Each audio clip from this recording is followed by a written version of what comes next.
All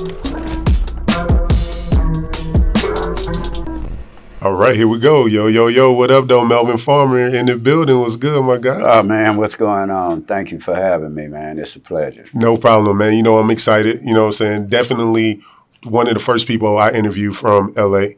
I know Big Court came out here, but he out of Kansas, out of Kansas City. But thank you for coming and sitting down with me, man. Definitely had a chance to see your journey. It seemed I told her online, man, it seemed like you guys got like I don't want to say new outlook on life, but it seemed like y'all found y'all lane. Y'all out doing your thing, man. Like, for you, how's life treating you with all this media attention that you're garnering right now? Well, I don't never look at social media or nothing that I ever do, so I don't know nothing about the media attention of what's being gathered, but I know as far as this culture, hip-hop, and being an oracle of Los Angeles, Watts, Compton, and other things that, I've been a star on the streets for better or worse. But I've always been humbled. I've always served the community. I never had no sput on my name, and I've been doing it like that. So I don't look at the internet to look at anything because it's guilt by association with me. I have to play chess with say, for instance, I'm with Ayatollah Marv here today, but I might be with Bones from Athens Park tomorrow. Or I might be with Charleston White today, then Whack 100, Reggie Wright. So most of the people that are actually on the internet and making a buzz, community influence, internet influencers, I talk to them. So I don't go and watch the internet, so I have a unbiased opinion, and I don't get involved in what a lot of people are doing out there. So that keeps me out the loop on that. What about the demand of so many media platforms want to bring you out, fly you out to come and talk on their platforms? Like, how does that feel? It's nothing new. I feel vindicated or happy that my voice could be heard, but also that it could open the door for other people whose voices are also silent. So I appreciate the gratitude and the extensions of it, but it's just a long journey that I've been doing where I've evolution from a tax burden to a taxpayer. So it's just God's will. And I don't get too high, I don't get too low, I just keep it on an even keel. There we go. So I want to go take about to the journey, to the beginning. From the outside looking in, LA and Compton, we tend to blend those two together. But in all actuality, they are very two distinct different areas. Like, what was it like coming up in LA, and what is this proximity to Compton? Well, all the streets, LA, Compton, the Watts, we have numbers, First Street to say 222nd. So you can basically go by the streets. You start into the hundreds, 103rd on the east side, 102nd. Now you into Watts. Then Compton's was right on the other side. But I'm from the west side of Los Angeles, so we're approximately by car with the new freeway. It's about 15 minutes from Watts, then Compton. But it's a little bit different on my side of town. Most of the Los Angeles, east side, west side, the majority of the west side families came from the east side, but prior to that, they migrated from the south. Okay. So when I had the east side where I seen the businessmen, the Slossons, I've always seen street gangs as a youth hanging out at the parks and stuff like that. But they wasn't the same as Crips and Bloods, this prior to them. But starting in about 68 or 69, I moved to the west side, and it was integration over there. And that's also where I met Tookie in the 8th grade, his sister Bridget, we in junior high. And you could be at St. Andrews Park, and you'll see Tookie, Donald Archie, Raymond Washington, they all be on this end of the park. And at the other end, you'll see the Jews playing croquet and other things. So I was brought up in a two-parent home, a lot of homes, not apartments. Integrated schools were still integrated, then they started busing. So on the west side of town, we didn't have older guys say like Compton, where Marvin and them say in 52 and can talk. On the west side, they had cliques from junior highs because we're migrating over there. So most of the youths no more than 18, 19 years. They hadn't been blacks over there as entrenched as it was. So I was brought up on the side of town where we had giant slide, miniature golf, theaters, swimming pools, parks and recreations, fish markets, all the things, the necessities that a white have, where in contrast, when I was on Hoover and grew up down that corridor, it was a little bit more grimier. You had South on Central Avenue in the 40s or the 30s. That was the jazz spots, the Ella Fitzgeralds, the Charlie Birds, and all these type of people. So it started transferring over to the west side. Soul Train, gang banging, pop locking, the Forum, Dodger Stadium from Wrigley Field. So it started moving toward the east side as far as entertainment goes. So it was a different ball game. And most of the families, contrary to what people think, those families back then were two-parent homes. But our parents didn't know we were sneaking out the window. But a lot of domestic violence occurred, as opposed to drug addictions and the things you see now. In my era, it'd be the men's drinking and brawling and stuff like that. So I was brought up in a pretty good neighborhood. Okay, and so then coming up in the neighborhood, like prior to hitting the streets, like what were some of your endeavors? Like, were you into sports? Like, who were you as a kid? Well, growing up, a lot of people don't know, but in the cities, and now they're starting to know, I was the #1 ranked basketball player in the city at 13, 14, 15, 16, 17, well on my ways to the pros. But I made a choice to either hang out on the courts or the corners. So I'm multitasking. I'm playing ball at that time in junior high at the parks, and I'm also starting to go to juvenile hall where I'm playing in there. In fact, I got out twice to be enrolled in high schools to play basketball. So no, I played all 3 sports growing up, and then an incident occurred. And that's why I don't like people to touch and whoop. I don't believe that's just the proper way, because you never know how somebody might rebel. Like in my case, the first time I ever ditched school, I was in the 6th grade. And I ain't did nothing but little ditching. Missed the class, ran back. But when I made it back coming home and I'm taking the shortcut, it looked like I entered Rome, with Nero up there for to put the hands down. Everybody saying, ooh, you gonna get it, you gonna get it. I'm like, what I'm gonna get it for? But somebody had told my daddy that I was ditching, and I never will forget it. He whooped me with an extension cord, and that's the last day I ever went to class. Oh, man, damn. Yeah, I didn't like that. Wow. So that impacted you? That changed the game. I didn't like that. So you leave and you stop going to class after that. Like, how did you get introduced to the streets? What clique did you start to kind of form with? Well, I never ran with no cliques. I knew the Manchester Park boys, the Figueroa boys, some of the Slawsons, the businessmans. I knew them because they had younger brothers. But when I moved to the west side, they had cliques. You had Michael Conception, Barefoot Pookie, O'Neal Brown, Melvin Hardy, Warlock. Then these are the guys you see with Took on the pictures when you see very few of them. But they went to Henry Clay. They were called Smacks. Now, I'm at Horace Mann with Keith Henderson, Ricky Henderson, Michael Jordan, Odie Shaw, Simba, a whole gang of them. They were called Cafe Boys. Remember I told you they wasn't old enough to have established no gangs. Right. So they were more cliques to where they go out together, they leave together, they come back together.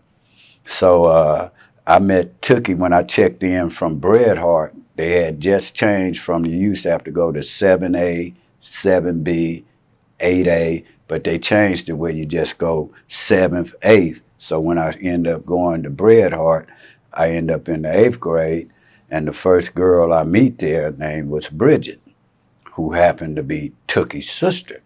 So we was walking home from school, and that's how I knew Tookie. So I knew Tookie in the 8th grade.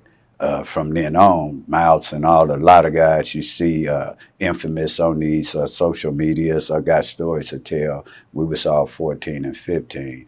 And then I'm playing at St. Andrews Park, and that's pretty much the maker of where the Crips started and met at in the early years. It's at St. Andrews Park. So I grew up right over there, so I had a chance to witness that. But also, I'm playing basketball, and I might go to Harvard Park. True story. We playing baseball at this time, me and Little Baycott and some more of us, but because we're from St. Andrews Park, and they're from Harvard Park, and you had Brims on that side, 5'9" Brims that preceded Crips on that side of town. So when we go to play baseball there, they attacking us for the shit Tookie and them might be doing in a higher level. But we're playing. Same way we go to play in Inglewood. Now we at the Chain Gang at that time. Now we playing at Manchester Park. You got the Hoovers. Now we playing at Van Ness where they shot at me on the court before. So it's a lot of things that was going on back then that made it to where, hey, we're going to have to get involved to get out the game. So for you, when did you start seeing Crippin kind of come on the scene with Tookie? Like, I guess, yeah, when did it start popping up on your radar? When it changed from being a clique to actually start being a gang? Or did Crips start off as a we're Crip? the West Side Crips. Okay. We're not from the East Side. That's Raymond Washington. And you had James Compton, Compton Moto, Baba Lou. Only one of the few that was there that Baba both sides that can actually speak from two perspectives is Baba Lou. So on the West Side, when what happened was Big Bob, which called Hawk, they got this before the Robert Ballou murder, which put the Crips on the map. They had got into a fight with Raymond Washington and them at the Boss Tom Cross Record Hop, which was at Sportsman Park. This was in 1971. So I seen the transfer from the cliques to where the Cafe Boys and part of the Smacks, they end up being. But I never was a part of their cliques because I'm a outsider coming in from Bret Hart. So I just floated around. I hung out, south my oats here, south my oats there. So I seen it when the Crips started to formulate from East Side, West Side. That was in 1971. I was 14 then. And by 1972, they had solidified to where now it's Soul Train, Gang Banging, and Pop Locking. Got you. So now here it is coming up. Like you go to juvenile when you're younger. When did your crime start to like escalate? Like when did you feel like you really start to really integrate into like just street life and street business? Oh, I started going to jail at 14, and by the time it was 1975, I had racked up over 40-something arrests in that period. And the first time I went to jail, I never will forget. They picked me up, put me in a little cell, gave me an Archie comic book, had to read it from the moonlight, penitentiary-looking San Quentin mattresses with the little pinstripe, peppermint stripes. And I cried all night. And I was getting out the next morning. And I said, I'd never come back to jail again. Just get me out. I was back there 2 weeks later. Oh, man. And it never stopped after that. So you get into this gang life and things of that nature. When did you start seeing a bunch of different segments of Crippin' starting? Like you got the Hoovers and the Rolling 60s and things of that nature. And when did these inner wars start? Well, they didn't start on the West Side. Took you after the Ballou murder. That most of the guys that went, you can Google the Robert Ballou murder at the Palladium over the leather coat. And most of the guys that were involved in that were from my side of town, and we all grew up. They might have been a little bit older, and I knew their brothers. So from the West Side, in 1972, that happened in about April 1972. And that took on that persona. And then this before colors or anything like that. Then Tookie ended up getting out of Factor Brookings and started working in Compton at a boys' home where he was working with Juvenile Hall, Bob Simmons, and I think Fred Shaw. So Tookie had moved from the west side, which he was the face to Clark Gable, to where now he's working for the juvenile department and he's running boys' homes out there, him and Jamel, Guy Walker, Melly Mel, and all these type of guys. So starting in the summer of 72 and toward the back, that's when the west side broke up and they started branching off into sets, neighborhood, block. The first one was United Underground, not Underground, United Underground. That was Monk and them. Melvin Hardy started Block. O'Neal started In Hood 111. My boy, what's his name? Watergate. He had started that. I found it with some other ones, Gangster Crips. See, we ain't got the numbers on them at this time. Then you got the Rolling 60s. They were in Hood down there. Then you had Harlem's. You had Van Ness Boys. You had the Denver Lanes. You had the Figueroa Boys. You had the AC Deuces. You had T. Rogers and the Jungle. You had the Karate Families. But they wasn't called Bloods. If you didn't have the name Crip at the ending of your conversation, you wouldn't know that they was Crips. So back then, you had to really walk up to somebody and ask them, where you from? Okay. Or like when we started, when the west side, east side, and Compton would meet, this before they started going into sets, it'd be like, oh, I'm Scub, west side Crip. So it was at one time a term of greeting because we didn't know each other. And people don't understand the Crips were a youthful gang. They wasn't older established guys. The average age of the Crips was probably 14 to 19 on the west side at the most, because we didn't have the gangs or the entrenchments or the history that they had in Compton, Watts, the Pygmies and so forth. Gotcha. And stuff like Mar.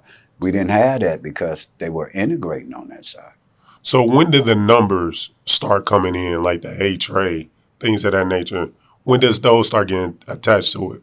Well, on the west side, they started going into sets in 72. By the time 73 came around, they had started, because now, like, we started off Gangster Crips, but now we got members where we all notice and we stand on 83rd.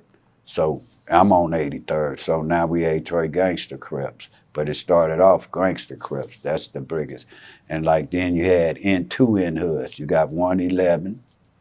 Then you had the 60s, but at that time they both was in hood. And then they started and broke the names down. O'Neal put 111. That's when you hear Ice Cube talk about 111th and Ruth Helen, Dub C, Mama Stay over there. Michael Conception, one of the biggest moguls over there. Lil Sody from IN.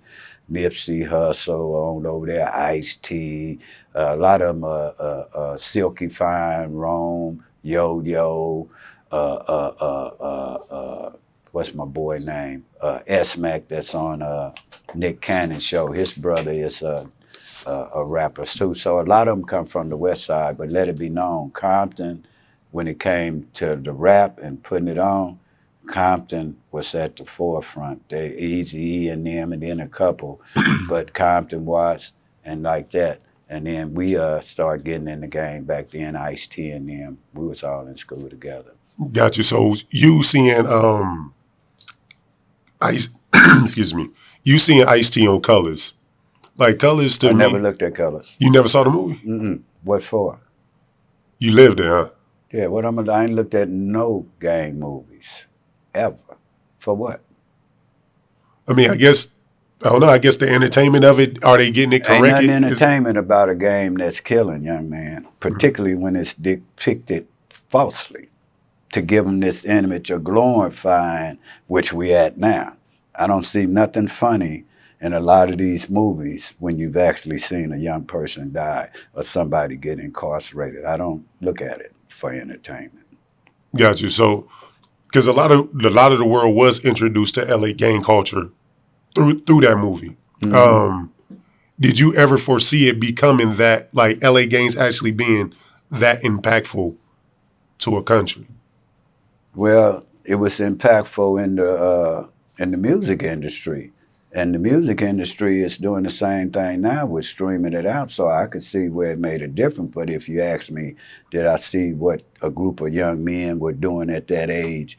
Would they think that where they're at now? No, we didn't see that. We were just a bunch of misguided youth that was disobedient, that didn't respect authority, didn't respect nothing. But as far as seeing where hip hop could go, I could see that being influenced because I've been in the hip hop game since Michael Conception when he sat there and hollered out, "Hey Mel, we gonna get in this hip hop game and get us some money, man. This is the game, man. Just don't get in no trouble." And that was with Grand Jury Records, and that's one of the first anti-violent that's dealing with the contents and the lyrics. So this talking about the lyrics of hip hop and all that, this is nothing new. You just have social media that give you a different point of view. When you see West Coast gangs, LA gangs, and Chicago gangs, can you see a difference of the way y'all do things? Yeah, I stayed in Chicago. Jeff Fort, Larry Hoover. I stayed in Milwaukee, and it's a different ball game. They got a different structure than Crips and Bloods. You got to remember, GDs are growth developments, vice lords. They came up during the era of the 60s, so they got a whole different mentality. They were passing out lunches and everything else, so there's a big difference with a street gang and a gang such as the Gangster Disciples, the Black Panthers. They had a structure, a chain of command, whereas the streets, just like a hoe without a pimp, they renegades. Gotcha. All right, so here it is. You coming through, you doing your thing, you end up going to prison. What did you initially, how many prison bids did you end up doing? And what Prison? Yeah. Because that's adult convictions. Okay, break it down for me. You got juvenile convictions. Yep.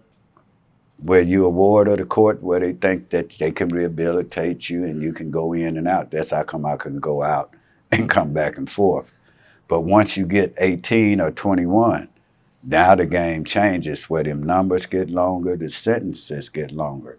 So now, when we go to talking about my arrest as a juvenile, that was during the era to where the things that we do back then, they get punished for today. This tattoo I got at 14 or 15. But everybody in California get 10 years for the same thing I got. Gang enhancements later on. Mm-hmm. We did carjackings back then. That was a way for us to hustle. We couldn't sell. I couldn't at no 13, 14, 15. I don't know nobody with no $60,000, $70,000 to buy cocaine or heroin or none of that. So I got to go take my money. We got to say, and we robbing ice cream trucks or armored trucks at 15. That's our get out. Then you got carjacking.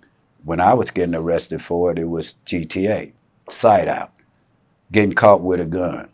They give it back to you. Home invasion, regular robbery, 6 months. Murder, 2 to 4 years. Yeah. So it was a different thing and a different time. But now when I started going to prison and we started the Crips, that's really when the Crips started losing the court. Tookie got arrested in 79. Raymond Washington got killed in 79, and we're all starting to turn to be adults to where what we could get away with as juveniles, now every time we go on, we're getting punished. So I end up with like 8 separate convictions, and I mean convictions, not violations, because I don't do something to where it's going to be a violation. It's going to be a hit or miss.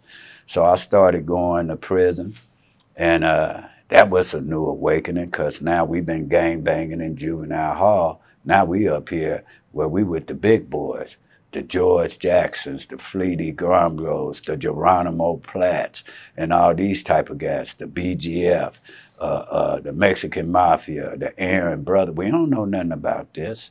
Never. We in the juvenile stages of doing. And so that was a whole new ball game. Now we become the prey. Everybody been waiting on the Crips, but we were juveniles mostly during that era. But now we are starting to come from the juvenile system to where we're starting to get kind of deep. And I never will forget a brother that was a lifer. He was a 7-up. He was a BGF. And he said, look here, young player, you too much of a player to be coming in here. You kind of smooth. And he told me your ass will wear out before this fence will. But I didn't take heed to it. So I try to get that message out to other people to don't follow in our footsteps, become a taxpayer as opposed to a tax burden. Got you. So you go in, when you get sentenced to prison, you sentenced to how long? Well, I never got caught to where I ended up getting a life sentence in California up under the California 3 strikes law in '94. But at this time, a robbery was 16, 2, and 3. Okay, got you. A robbery with a gun, 2, 3, 4, 4, 5, 6. So you had determined sentences. So at that time, you could go in and out. But as I started getting the violent robberies and stuff, I ended up getting like 10 years, might do 6 or 7. I was going back and forth on what we call the installment plan. Okay, so when you start hearing about this 3-strike law being passed, did everybody really recognize what it was for, how it was going to really impact? No, well, first of all, didn't nobody even know it was a law because people forget it was signed as an emergency measure. It wasn't voted on. All the governor did was took a strike of a pencil and he signed it in as an emergency measure. But when you really think about it, it was the election year and they seen that tough on crime garnered votes. That was Mike Reynolds' daughter who got it. So when the 3 strikes law came out, it came out March 7th, 1994. But there was no warning that it was out. They just signed it overnight. And I got arrested, say, March the 11th. I'm in there for $2 worth of dope. And we standing up here and they say, Mr. Foreman, you being arrested where you know you come up under this new law that could get a life sentence. So if you read the newspaper article, I tell them, you got the wrong name up here, man. I'm only in here for a couple of dollars worth of dope. I ain't got no murder case. And he say, no, this new 3 strikes law. And if you look at the paper, they'll say I ran and was running through the court. I was gone because I knew they had set me up. I don't even sell it. So that law, most people didn't know. Then when they seen the piece of man put us in paper, but all of us were non-violent, non-serious offenses. We didn't have no violent offense, and we didn't have the opportunity that people that didn't have no prior offenses, they get 3 times to mess up. But because this law was retroactive, that means all my priors from 75, 76 make me automatically eligible at that time to where you automatically had to get 25 years to life. So I ended up with 25 years plus a consecutive sentence and ended up becoming the first one to ever get released up under the 3 strikes from a life sentence in 1997. And then I co-authored, I wrote a book called The New Slave Ship, 3 Strikes You In, Not Out, which depicts this prison industrial complex and predicted the mass incarceration that it is now. I did that in 97, 98. And that book's still relevant today.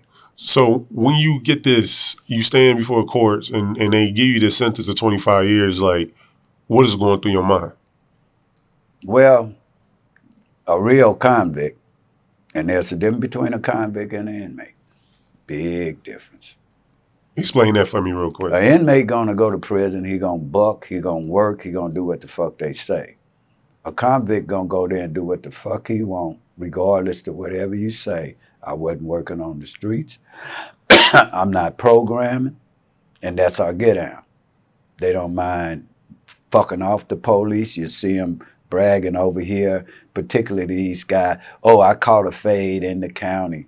You couldn't never hear us talk about that. You'll see we hear us caught a body in the county against the police, but not where we gonna fight for the police and do some entertainment for them to sit and watch. I was in Corcoran.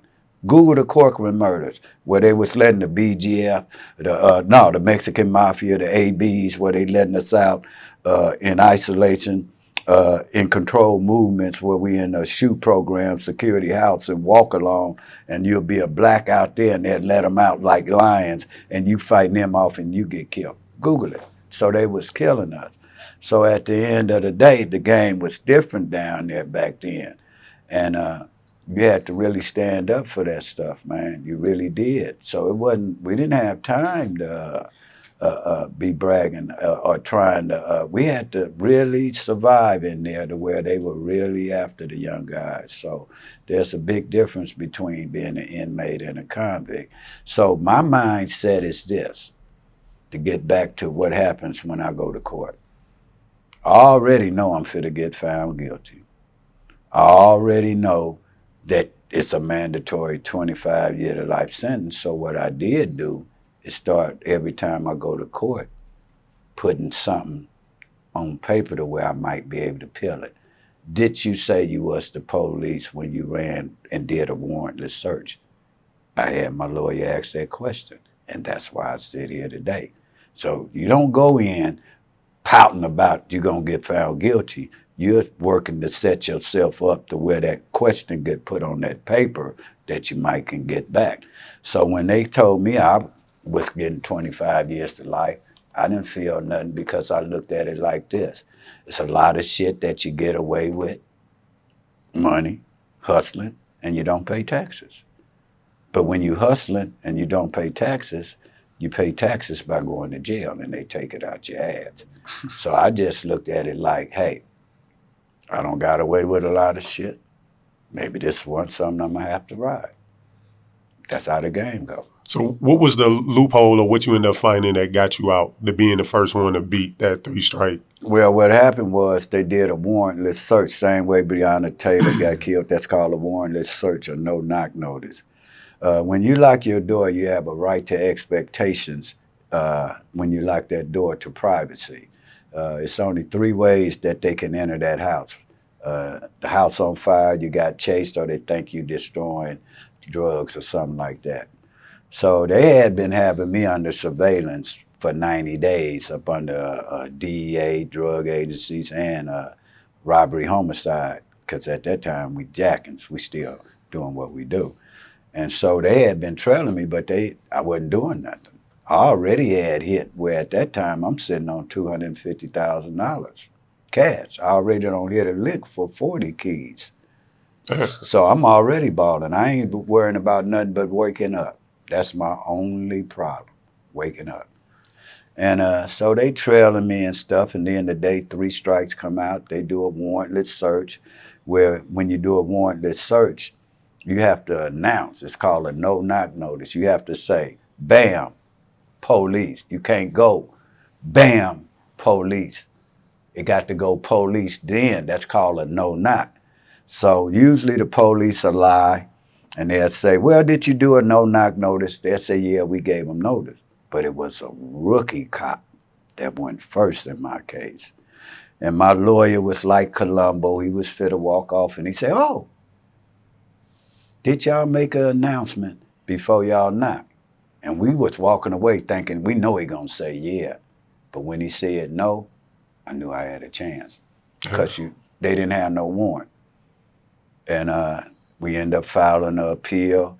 Took me 3.5 years, where usually don't nobody get out from LA with a life sentence, no less than 28, 30 years, where there's a very few get to come home on a reversal from a life sentence. So I was very blessed in that regard.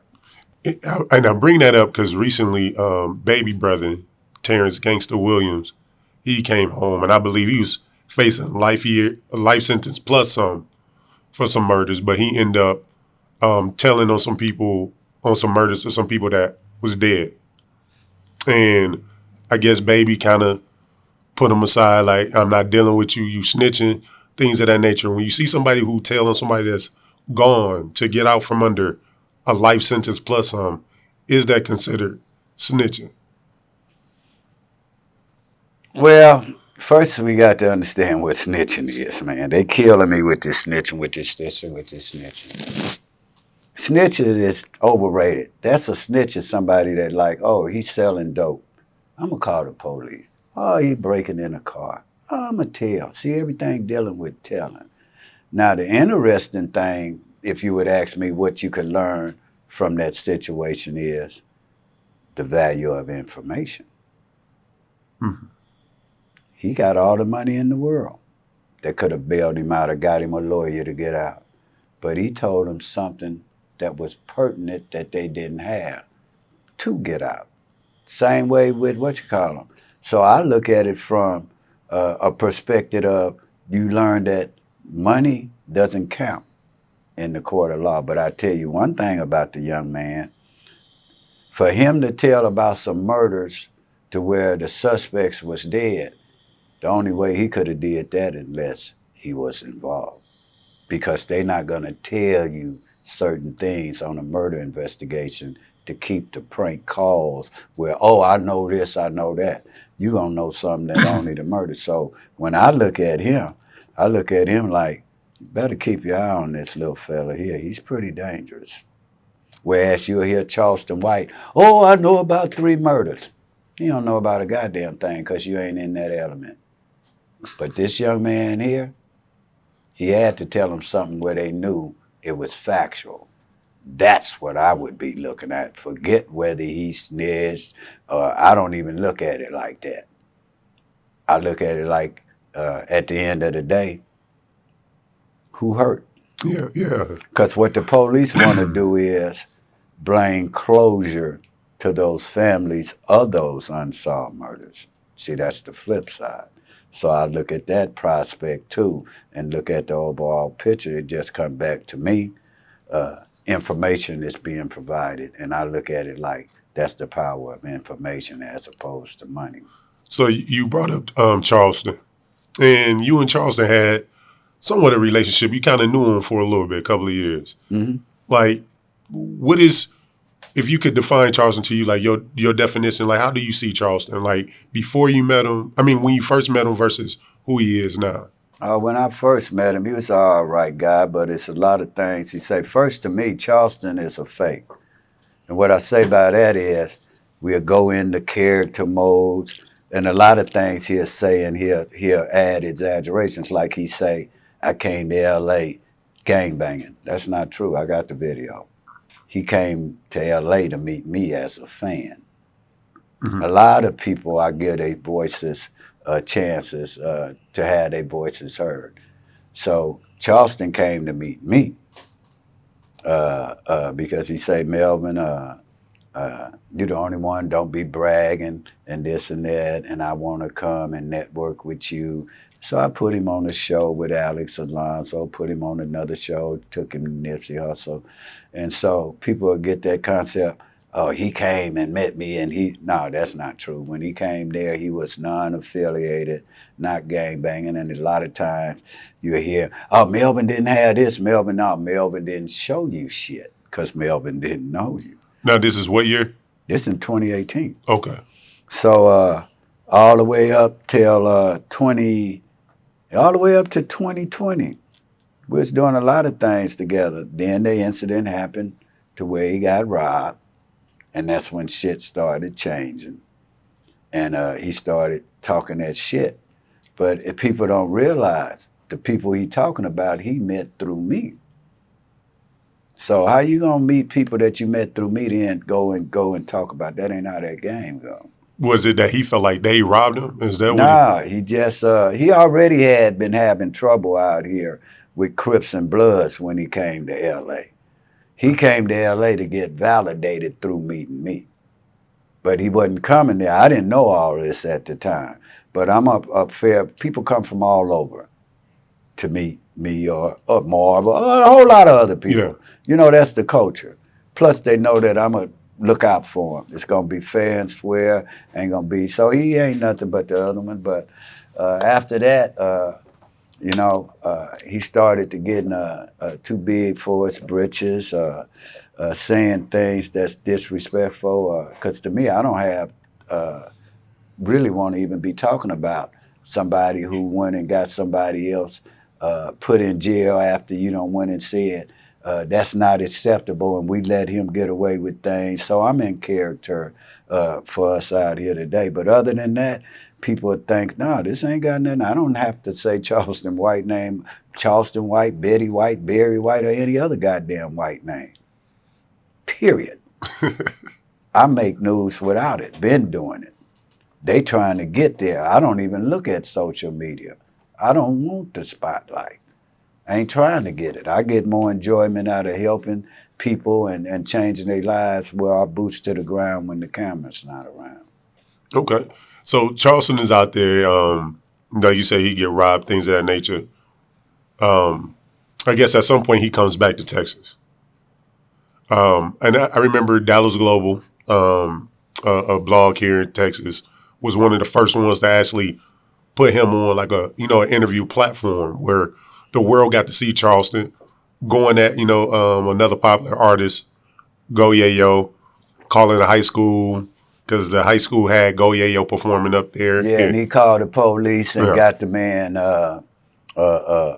they stopped the broadcast with Supreme and all them. Yeah, I know about that back then and there. So he got a history. In fact, you got another brother out there who got a history with him. A lot of times Charleston White will do plagiarism where he'll steal other people's ideas, their stories. I see a lot of stuff he say about Gangster where they say, oh, he's so smart, but actually he don't went on my page and said and stole them and like this. So at the end of the day, let's look at Charleston White body of work. I ain't seen him do nothing for the community. Not one thing. I ain't running his mouth. Lip boxing, tongue wrestling, and verbal gymnastics. But, let's see what they really doing to give back to the community. And let's match up right there. So when Charleston say he's out working on legislation and being at youth group homes and things of that nature. That's not true. I've done legislation. It's called a political action committee. Charleston's never written a law. All you got to do is say, show us the author. Tell them to show it. What happens is they got a program here, the same one he passed, because you get money from an MVP program out here. So they wanted me to go where it's a 90-day program because you meet the criteria. This was the last time we was out here. You go 90 days, they give you $1,500, you get to go in and talk to the youth. About having senators and elected officials, that's not true. Tell them to prove it. So when Charleston say he's in character mode, what does that mean to you? I don't even look. We all in character modes. The world's the stage. We all actors. So character mode. So what do that mean? What do you think a rapper is when he rapping? He a character. So his character is different from somebody else's character? You're not applying the same rules. It's contradictory. How? So when you say fuck Harriet Tubman, or I rape a white woman, or fuck Martin Luther King, or Farrakhan, that give you the right. I bet you if he was white, you wouldn't have him on your goddamn show. So why you letting it go now, bro? Well, not you, I'm just saying. No, but I had him on here, so. No, but I'm just saying. What kind of, see, we have to take accountability for the shit we put on this shit. But y'all don't. Y'all go for sound bites and likes. But I ain't seen damn motherfucker pay for damn funeral of the niggas that get killed on this shit. Nobody. So do you feel like, because I can see both sides. Because at the end of the day, to me, media won't post what media posts if they didn't have a fan base that come and sit and watch that content. If everybody wanted to see butterflies and honey, the media would post butterflies and honey. But that's not what... Not necessarily. Not on no radio shows that's governed by the FCC. It's no way you can get it because the white person would call in there and lodge a complaint and your ass would be blackballed. You could not get away with the contents on a podcast that you could get away with on no NBC or national things that are having sponsors. You'll never get away with it. It's only so far of a ceiling you can go in this game. No, for sure. But if you look at news, right? News is kind of made up of who got murdered, who got robbed, who at war, who stole money.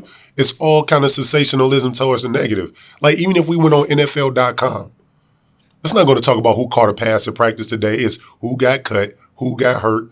People want to see the car crash, the negativity. Have you ever went to a movie and it was no conflict. It was just good from beginning to end. Only good things happen.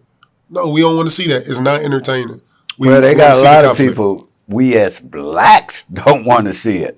Because now if you talking numbers, you got a gang, you got 55, 500 and some million subscribers, and you talking about less than 1% of an audience of marketing that you can get. So when you talking about they want to see it, no, they don't want to see it. That's a chitlin circuit. You don't boxed out at your numbers when you look at it overall in its totality. You're not getting sponsorships from no Toyota, no Mercury, no food chains. You're getting sponsorship from where they getting paid pimping y'all, not you. But they giving y'all crumbs to sit up here and act like I'm a hell nigga and I'm bigger than this house nigga. But we have other dialogues where if you're trying, it's contradictory to where other people are trying to go. So that ain't everything. On the weekends, they have usually what they call a human interest stories on all news channels. That's like when Easter come around, they gonna show the rabbits. Monday through Friday is hard-hitting news. But usually the weekends are for human interest stories. But because we sensationalize it, we thrive on murder. You thinking everybody looking at all this shit to see who making some noise? No, they looking to see who ass gonna get killed next. No, absolutely. Simple as that. So I don't enjoy seeing somebody get killed. Or I don't want to see nobody get hurt. That's why a lot of people on there ain't never really seen somebody die. Or else they really wouldn't be doing the shit they were doing and glorifying it. So do you feel like because most media outlets do see, obviously there's an audience there, that's what, if people change their, like hip hop, the drill sound, the drill music, the murder music, it wouldn't go anywhere if people didn't like it. If it wasn't being consumed, people will rap about something else that people want to hear. No, that's true. But I think if people was going to rap about something else, it'd be where it come from the change of the environment. Got you. Not from where they went and changed their lyrics and then got to go back to the same shit they stopped talking about. That doesn't make no sense. But I bet you if you create them a job and give them opportunities to where they can tell these stories, then the rap gonna change. But as it stands now, the rap ain't gonna never change when they're in the conditions unless the conditions change to which they rapping about. So I agree. So are you saying, so pretty much you're saying like rap is just a symptom of the real problem. The topic is a symptom of the real, okay, for sure. So like when you see Charleston, because some things he can say, it can make some sense. A lot of things he say make sense, but they're offset where you can't play both sides of the fence, young man. Nobody has succeeded where they hide behind the mic out of sight, then come back and run the streets. You're playing Russian roulette. Mm-hmm. Tupacs, the Biggies, the Pop Smokes, any of them. Marv just said, yeah, I didn't listen, but I'm quite sure Marv know more about the history of this than I do. But I know this, in the game they playing, that's a tough game to play, where you got to look over your shoulder each and every day. And for what? Now, if they wanted to really do something to help the community, since they all so famous, why don't y'all come together for a common cause and cut the dialogue out with the bullshit, and let's see who playing. See, they minor leaguers in this game. Y'all looking at the bullshit. That's comedy, but that's not for everybody. But when you want to come to talk about the public safety and changing a community, their voices won't have nan impact on it. None whatsoever. Do you feel like Charleston White needs to be out the way? No, Charleston White should have stuck for what he was, a clown and a comedian. But he could never do that. You think he can post up where all around the world Charleston White gonna be standing at this show doing a show? That ain't happening. Now, they might get away with that shit here because this is not really no gang culture here, because the shit he done did, particularly when we get to these transcripts to where he said he didn't snitch, and we got him right here. And in fact, why don't you ask Say Cheese, Dewberry, And Charleston White, let's go and have a debate where we come on there and we talk about what we doing, what you don't did, and where you going. They ain't gonna match up. You want to pull some receipts? We gonna pull their resumes. Okay. Yeah. Why is it important, I guess, to go and prove Charleston wrong? Because we know he's a character. Because wait a minute. Why pull the? We're talking about pulling his card. No, not pulling his card. I'm talking about pulling the transcript as far as him snitching. No, because we have a young man that's in jail to where he said he's never snitched. Okay. Now we're talking about your word where your bond count. He said he never snitched. He said anybody can prove he told and on his crime is $50,000. I wasn't even paying no attention. They called me, the family, and say, could you help us get our son out? Because Charleston White is still calling to the parole board and making this young man at 45 years old. So we don't want to hear all that shit about, oh, he was 14 when it happened. I know a lot of people 14 to 114 that don't snitch. But I've never known somebody that would call up to the parole board at 45 to keep a 15-year-old who he snitched on 30 years later in jail. So at the end of the day, this ain't about him snitching. It could be, like I said, Betty White, Charleston White, or Barry White. Whoever name is in these transcripts, we got an innocent project we do, bro. That ain't the only one I got. I got another one I'm doing for a parent in Alabama. I got another one I'm doing in Chicago. So don't stereotype me about Charleston. He not the only one I do it. I'm deadly at this game when it comes to law. Now, these are Charleston White transcripts right here. Same one as these. See, y'all look at the gun as a killer. This got a young man who doing a life sentence right now. This little paper did the same thing a gun could do. Take a person's life. Mm-hmm. Remember that. Now, the paperwork you have here is like a thick binder. It's Charleston White's paperwork, where he said he didn't snitch. And you'll see they the same thing. They got original on them. So this ain't about him. Whoever named anybody in this document could be appealed. And because Charleston White was braggadocious about him killing a white man, him doing this, that opened the door no more difference than the rappers telling on themselves for exculpatory evidence. So now Charleston White don't went and ran his mouth to where he could be facing murder charges because the testimony he given on all these shows is contradictory to what he said in these transcripts. Now, are those the same 500-page transcripts that WAC 100 said he claimed that he had? WAC 100 never had them. I'm the one, me and Marv, but I'm the one that knew where to get them, and me and Marv got them, and the WAC never produced none and haven't produced none unless it's a copy with a watermark on it that says Hidden Corner and Cam Capone.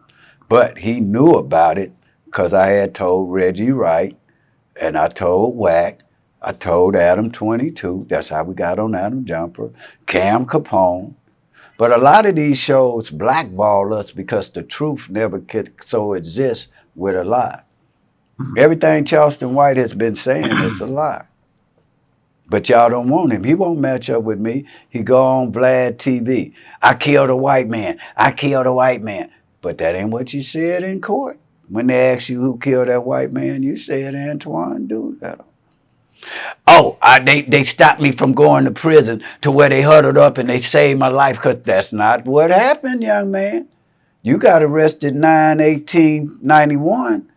By 10/22/91, 30 days later, you know where you told Vlad TV your mama went and got an attorney and y'all went and talked? That ain't what it said in the court. It said you had a public defender and your mama came and you confessed and said, I will turn state's evidence on Antoine Doolittle and everybody else. So all the time you were in juvenile hall from 91 to 93, pretending you had a murder, you never was charged. He was just waiting to go to trial because he's the star witness. He got on the stand, and they never knew he was coming. They never knew Charleston White had told on them until the day he walked into that court and said the one in the gray suit. And if you read the transcripts, you'll see where Charleston, they say, what are you here for? Oh, I'm 16 years old. I've been in Dillon 19 months or whatever. And they said, what are you charged with? He said, accessory to murder. But the judge corrected him and said, no, you're in here for murder. That's because he hadn't testified to finish the deal. But he already know in his mind he's going to get found guilty as a juvenile of accessory. So when you hear this story about, oh, they saved me and they huddled up and they gave me, that's not true. That's not true. When they went and found that gun, Charleston White took him on that roof where he put that gun inside that shirt and told him, there go that gun. When you hear Charleston White say, oh, I was so smart at 14, I told him to drive and put the car and go and take it and tell him his report is stolen. That ain't what he said in court. He say DJ thought of that. He didn't know nothing about it. So this ain't about Charleston White. Charleston White has created what they call exculpatory examination because of his statements. No more different than the rappers. Don't got him in some trouble to where he's opened the door to where behind him having to swear under oath, his testimony was pertinent to the conviction of Antoine Doolittle. Mm-hmm. Well, it sounds like you own it, man. No, he's going to have to come back right now. In fact, we fit talk to Ursula Williams. Then you got Byers. And another thing, this ain't about Charleston White. This about fairness. This about a young man who only was 15 years old. Well, even Charleston White say, hey, anybody that do the crime, they should do the time. And if you would tell, I wouldn't have nothing. Now, why is the standard difference for him? But I tell you this, don't play around with us. We ain't the Jay Prince, Will Smith, Fresh Prince of Bel-Air. However they want it, I can bring it. We try to do right, but they sit up here, you guys listen to somebody say one-sided, but why they don't sit up face to face? Because the truth ain't gonna never be able to exist with a lie. Yeah. Why you think he walked up out of here because of fear? We didn't come here to, if he didn't want him to walk out, he wouldn't have walked out. He walked out because he couldn't stand the pressure. People want the smoke, but they don't want the pressure. Recently, Adam 22, No Jumper, was on Joe Budden. And it was an interesting conversation. And this conversation with Adam 22 is about his platform profiting off of black trauma. Like, for example, excuse me. Like, for example, they brought up the thing when Kevin Samuels died. Adam 22 went and re-uploaded a video of an interview he did with Kevin Samuels after he died. Since I guess, when people die, the algorithm go crazy. Anything Kevin Samuels at that time was going up, so they re-uploaded it. They felt like he was foul for doing that. Well, why is he foul when Charleston White talked bad about him? Why he not foul? What's the difference? Y'all had him on this show and other people talking about Kevin Williams bad. So now you're singling out because y'all look at it from not a pure point of view. You looking at color, names. All I looking at is I hear the same situation to where what he talking about, y'all exploited Charleston White on there. Vlad TV did the same thing. All of it's black exploitation at a level, not just whites. Say Cheese, Vlad TV. All y'all had the same chitlin circuit where you got the same thing and then that's the kettle calling it black. What's the difference when they all coming out with the same results? And half the people you're talking about, half y'all don't even know the people you're talking about. You're talking about yesterday news today. So to me, it's just gossip, fodder, entertainment. That's what it is. But you have to look at it all the way on both sides. When you telling me about Adam 12 talking about Kevin Samuels, I just say Charleston White cussed him out, told him fuck you. He don't told Nipsey Hussle mama fuck you. So what is the barriers in this game? What are the rules? Oh, when y'all pick and choose, what's the topic? You need to be held accountable and change the game about the accountability and the fairness. You don't have to slander nobody to get your point across. I would never want somebody to be calling somebody bitches, hoes, and blacks, and then turn around and then you're going to talk about the lyrics of music, but out your other mouth you calling people hoes, bitches, and pimping and selling drugs. Oh, no, they can't go like that. You can't play both sides, man. That's the problem. Even if it's entertainment. But you can when it's entertainment. But don't come and tell me about Adam 12 and you got 30 other people that use the same information, maybe a different way, but they still exploited it. So what about also if they also got on them about bringing like Chicago artists or rappers, and they come on there and they openly ask them about their beefs, things of that nature. And a lot of times these artists will answer and tell all this information.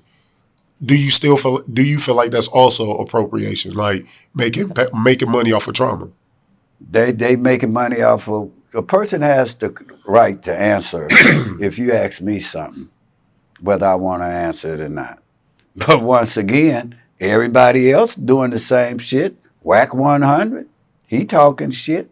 Charleston White, he talking shit.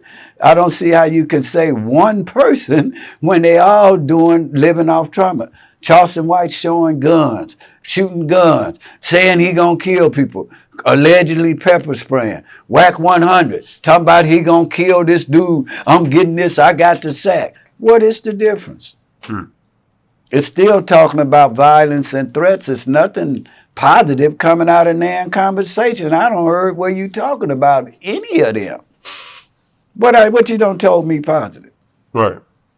I feel you. So I'm just saying, I keep it positive. I'm not going to never go on the internet. I'm not going to drown nothing. You go look at Charleston White and many times, or when I do speak on him, you ain't never heard me say nothing bad about him. I ain't going to say nothing bad about nobody because I don't feel that's a proper way. If you got something to say to somebody, you call them on the phone, telephone, tell a nigga. And it ain't how I say it, it's how I pronounce it. Being that you are positive and seeing the way that Charleston is moving, like, are you worried that something can happen to him? I'm not worried about Charleston White or nobody else because being a black man, woman, or child in certain conditions without being on social media, it's a danger in itself once you leave your home. So if I was going to worry, I wouldn't worry about no person that get on the internet and ask for the smoke, and then when the pressure comes, be worried about it. But I would be concerned about those that are just can't get out the environment, like a young man I knew, never had been in trouble. A couple months ago, he used to sing for his money, never broke the law, and they shot him 8 times. Who speak for him? All right. No, that's real. So I speak for those who really suffer that are out here, but I'm not going to sit and worry about somebody who signed up and got into this shit and then worry about, And people need to quit that, they after him because he running his mouth. That ain't how this going. People are after him because he disrespected people, and you just can't do that. You can say you can from a distance, but you can't take back some of the things that you said. So when he say that, he's disrespecting the character, not the person. You don't buy that. Okay, so if I say I'm going to kill this nigga and I say I'm in character, what do that mean? That I can go on and do it? If we using character, nigga, I'm in character right now. if that's the way we gonna play character, every time we say something, we can say we in character. So don't come. That's some damn goofy shit, man. Character. Now you talked about unity and what you're working on. Like, tell me a little bit about the program and the things that you got going on right now in regards to unity. Well, we got unity in the community. We got more where we work with credible messengers, where we do restorative justice and redefining the community. We work with Mr. Stop the Violence in Columbus, Ohio. He just got a $500 million. We had my man out here, Abdul Shepard. I don't know if he's still out here. Are they still out there? Because we would have brought him in. He worked with We Build Hoods for 14 years. He's since 2014. We work with Save Our Children. We write laws, we write books, we mentor children. We work with Youth Mixed Martial Arts, which is a Pankorean mixed martial arts for youth, to where we're on the board the first time.